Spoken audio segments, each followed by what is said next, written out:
Yo, what is going on, my fellow weebs? Kerner here, and welcome back to the channel.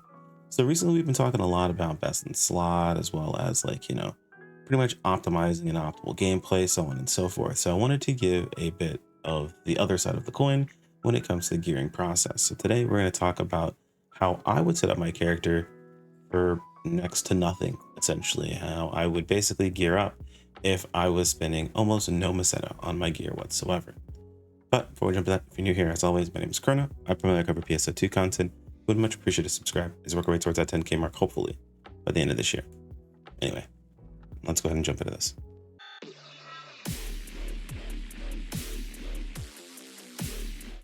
Actually, I'm going to have a bit of a disclaimer at the beginning of this. This is kind of just on the coattails of some of my previous videos. I assume it's just the fact that, we released a video with a best in slot video, and a video talking about the situation with our Mars system.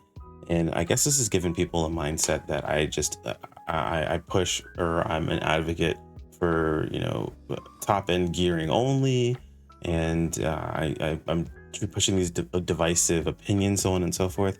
Guys, I want to let you know that this is an educational / informative based channel. The whole point is to tell you what exists, what is out there. That way you can make the decision for yourself on what you want to do for your character. At the end of the day, it is your choice.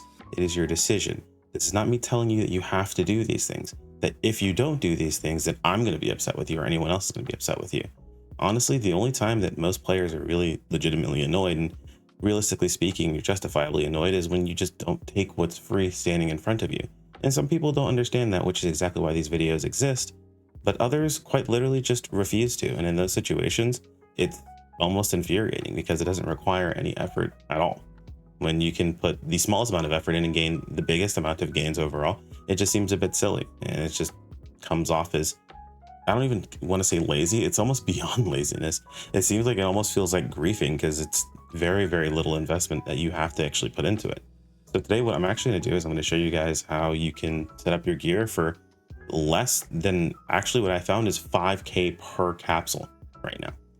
Each of the capsules that I'm going to recommend are either quite literally free, where you get them for playing individual pieces of content, or if you need to purchase them, they cost less than 5K a capsule. So I don't know how much cheaper I can make this process for you guys, but just wanted to go ahead and give that quick disclaimer. I totally understand where people can have that mindset. Maybe it's the titles, maybe it's the thumbnails. Unfortunately, you got to play the YouTube game when you're making YouTube content.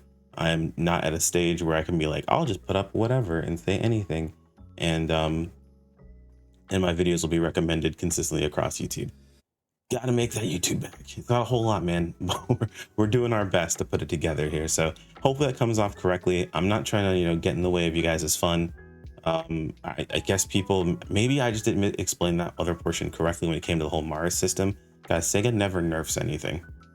It's a very rare circumstance. Like, something has to be egregiously over the top for SEGA to nerf anything.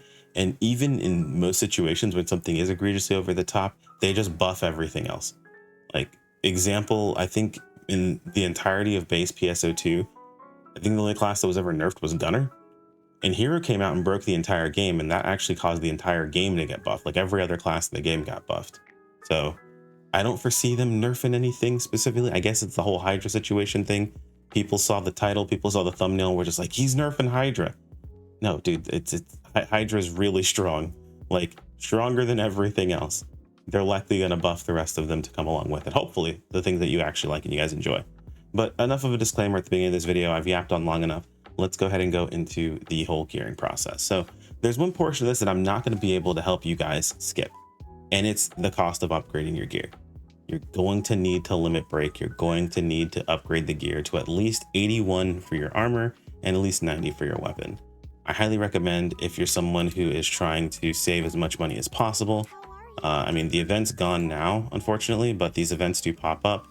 They have access to armor that is already plus 90. So if we scroll, I know I bought it. Where is it?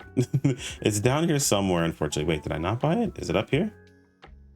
No, I definitely bought it. Am I just blind? I might be blind. Hold on a sec. I was indeed blind. Okay, So this armor right here, this was the current tier armor that we had, and what you'll find is that it's already limit broken up to level 90. So you just have to upgrade this to 81. You're like, oh, that's really expensive. Yeah, well, they have events that decrease the cost. They give you 100% guaranteed great success rates. That's why I usually recommend taking care of those things and getting yourself set up. So you're good to go there. As far as weapons go, again, same thought process, but if you're really hurting, you can always grab one of the event weapons and kind of go from there. Comes with the event augment that's got 3.5% potency on it, which is pretty solid actually. So the fact that this has 3.5% potency on it across the board does help you out. It makes it so you don't have to worry about as much. But if you're going to set up a weapon like this, you're going to want to put in the EX augment on it, which is going to wipe out the set soon anyway, so you'll have to re-augment it. But this isn't terrible. This is actually decently solid and doesn't really cost you any money. So weapon unit, you're good to go there. I would say if you want to, you know, be somewhat decent, like just at the very limited decent, I would say get an Aridin weapon, get it to plus 90, and get a decent set of EX augments. I actually have a video where we talk about EX augments and what you should get. See, right here, your boy goes over all the EX augments. Made about a month ago. I'll make sure to leave a link in the video description over to this video itself. But go over all your EX augments and what you should be grabbing overall. I can give you a quick TLDR if you really don't want to watch an entire video for this. Totally understandable. If you are using the hysterical strength combo, which I personally like, which you absolutely can, even if you're not going full, like, you know, top end of the gear, a lot of people look at this and like, oh god, I'm gonna die. It's actually not nearly as bad as you'd think. If anything, this gives you damage reduction, which is really nice. But hysterical strength plus shortage PP burn up. Basically, you want to have a status ailment. This forces a status ailment on you, but gives you positive benefits during that status ailment. So it's pretty nice. It is a burn. You can't reduce the damage of the burn. It is percent based of your HP, and it does increase if it overstacks. So you do have to kind of pay attention to your health a little bit more. However, you also have 10% damage resistance, which is really nice. And you can pair that with something like patient defense, which gives you damage resistance whenever you take damage. This counts as taking damage. Patient defense gives you even more damage resistance, so now you're even tankier than you were without all of this. So super cool combo. But if you're like, I don't really want to deal with burn, I don't like it, I don't want to, you know, take damage, whatever it happens to be, just get lively, get EX lively or EX HP Starling. I don't know why I can't say this, but get the HP Starling. It's just have over 95% HP. You get extra damage. You want one of these conditional based bonuses, at least hysterical or lively. And again, it's just have this plus 2 other effects that you care about.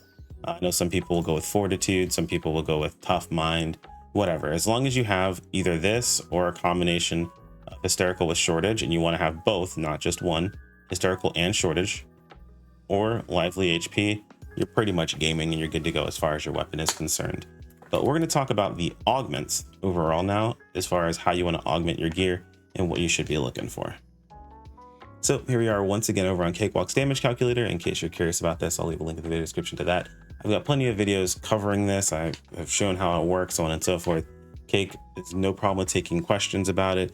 They have their Twitch linked here, so feel free to hop over to them, ask any questions you might have. They might be able to help you out with setting yourself up.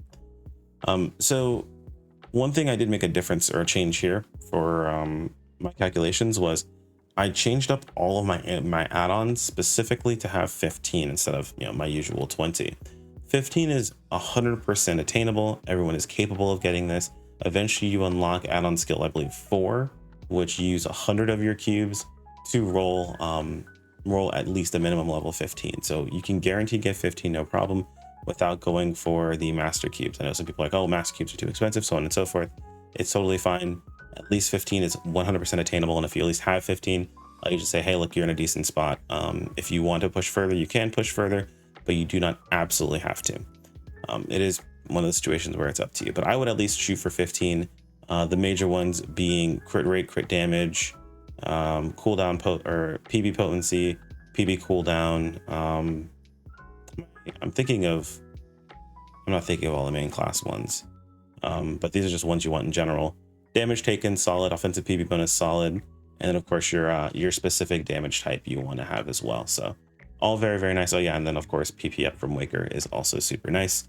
And you probably heard this before, but we have an add-on skill guide where I go over rolling every single add-on skill, how they work, and what I would recommend going after. So yeah, we'll leave a link to that as well in case you're curious of what you should be rolling or how you should be rolling, so on and so forth. Save yourself the most money possible, because this can get expensive, but it doesn't have to get expensive. All right, so now we've talked about add-on skills. We've talked about EX skills that you want to have. Let's go ahead and go over our actual gearing. So this is the setup that we have currently. Again, we want to spend next to no money, but still be somewhat optimal with our choices. So, you guys can't see it, but there's an effective damage thing behind my head. I'm going to slide myself over for just a second here. Boop. You can see effective damage there. Oh, my head's over effective damage. I'll slide over again. There you go. It says effective damage. So this number here, this changing, is your effective damage. Now, it's not perfect, right? You're not going to get the exact DPS numbers or whatever. It's not like, oh, if you have all this, this is your DPS. No, that's not what this is. It's just the effective amount of damage you do based on all the potency you have and the target you're fighting. So just keep that in mind in case you are messing around with the different augments that are listed here. As number go up, number good. If number go down, it's bad. So very simple, very straightforward. So we have our weapons and our units. If you're using a weapon, you should be using EX augments. They're very, very, very, very, very powerful. Do not skip EX augments, please. I understand some people are like, oh, I don't want to re-augment my weapon. In a lot of cases, EX augments plus LC augments and the free stuff ends up being more powerful than your augmented setup in most situations. Now, again, this is completely no money spent. This is very, very, very, very inexpensive. So you got your 3X augments. I went with Lively, Tri-Shield, and Tough Mind. These are all very, very easy to use. The only one I would say people like is Fortitude. So if you want to go with that, that's fine. You can swap any of those two in here. And then you're going to see very common things, but your goal here is to try to get as much potency without sacrificing too much potency floor. In the best in slot gear setup that we were talking about, you were able to actually start to push potency floor into a place where other augments start to be really, really, really powerful. So it's worth keeping in mind that we're starting to reach a point where we have so much potency floor that other other fixes also become more powerful as well. And we'll take a look at that in the fixes section, where you guys can kind of see the comparison of the different weapons, things like that. So what we're going for is Gladiusol LC, Hal Finale LC. LC augments are given to you so incredibly often, it's not even funny. Just play the game and you will get LC augments. Either when you're farming, the individual combat zones, which you absolutely can. Go farm the combat zones, even if you're in your free gear. It's a combat zone. You have to use it anyway to get the stuff you need to make your gear. So farm combat zones, do your urgent quests, that sort of thing. You're going to get LC augments. You can also trade in various different shops that are available in the game for LC augments. In case you're curious about that, feel free to come by the stream whenever we're live, or just be able to point you guys towards the right direction, because unfortunately this stuff changes. So it depends on when you are watching this video is what different available shops have these LC augments. So this is very, very simple, very straightforward. We're using Gladius LC and Hal Finale LC. So 2 LCs here. We're taking advantage of the Might 5. The level 5 stats came out.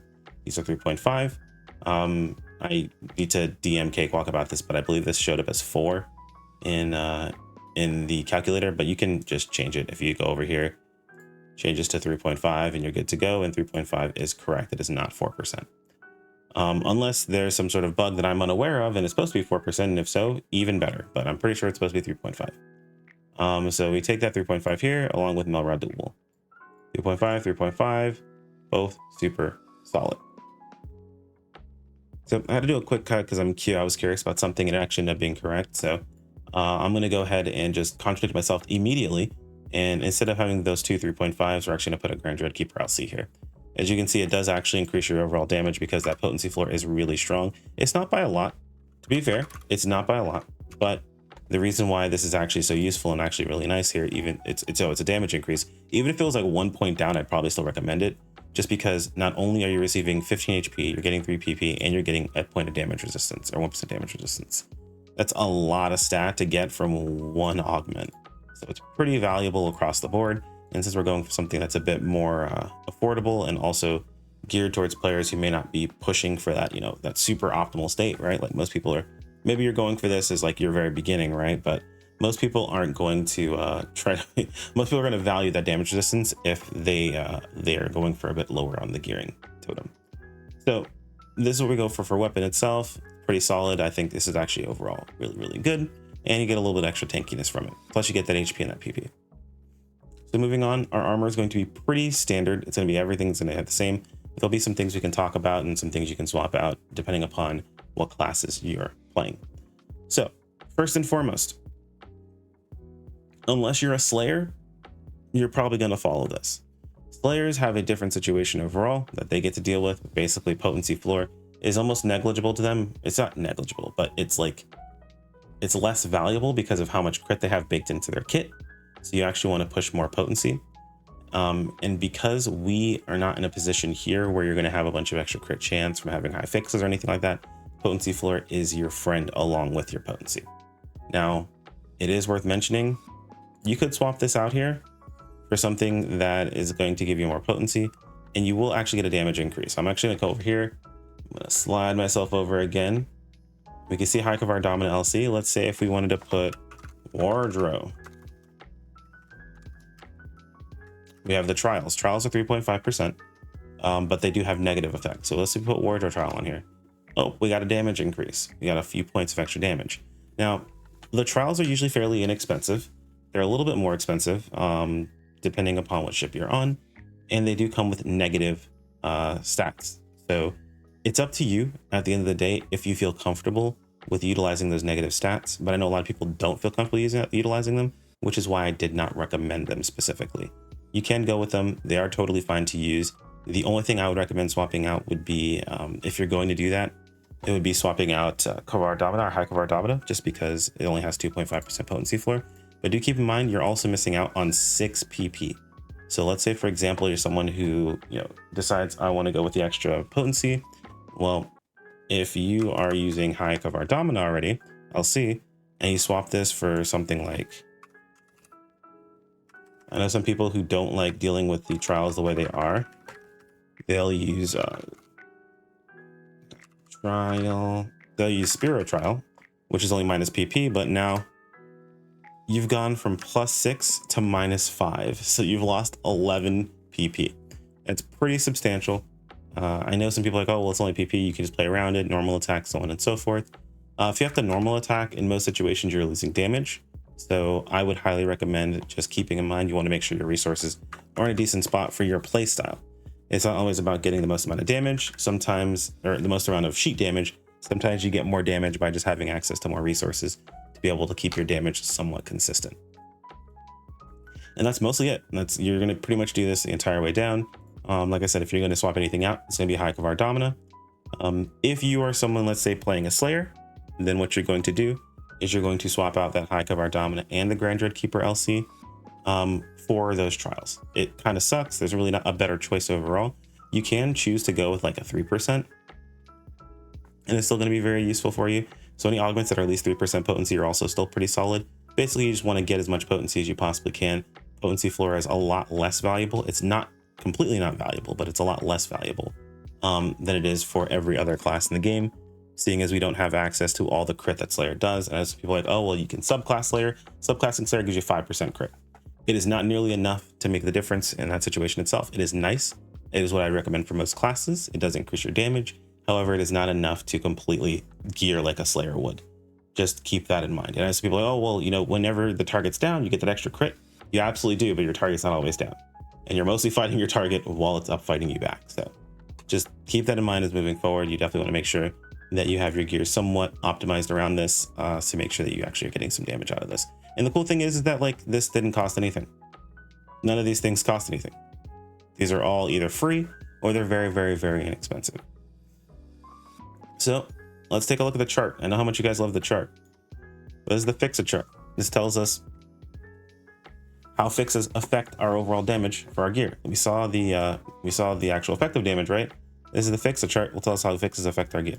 We're not even gonna look at a Bandak. A Bandak is like using its best in slot setups. Just ignore Bandak. Just don't do it. Let's hear me out, guys. Don't do it.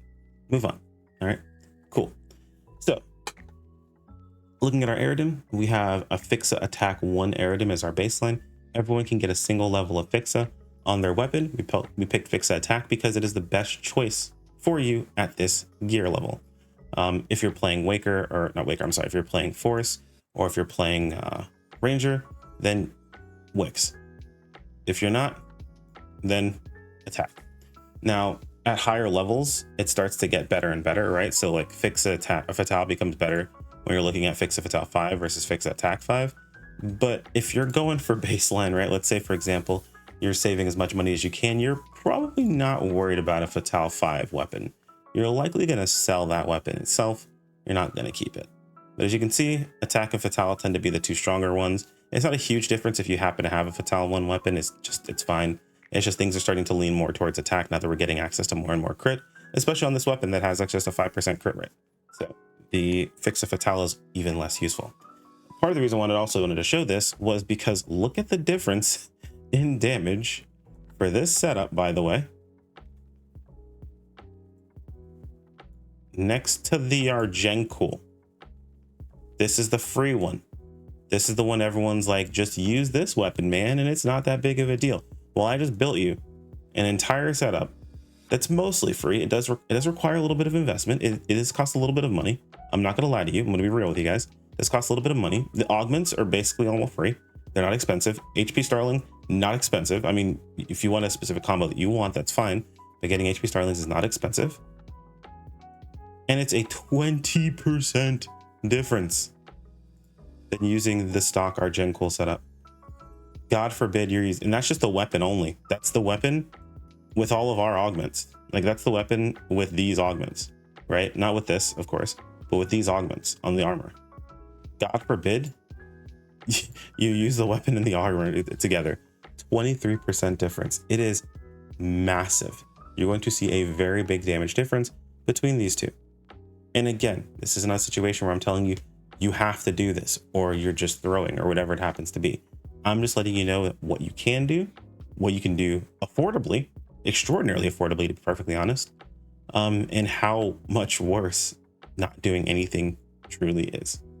Hopefully it helps someone out. I know I've been, again, geared very much towards the top end of the gearing spectrum, but a lot of people who do hang out and stream or do hang out in our community know that if you're ever looking for advice on your gear, or if you want to know where you can get the most out of the gearing process in general that fits your specific budget, you can always ask me about it. I'm happy to take a look at it with you.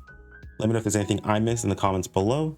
And of course, I'd highly recommend that you guys post your information in these calculators and see how it affects you personally.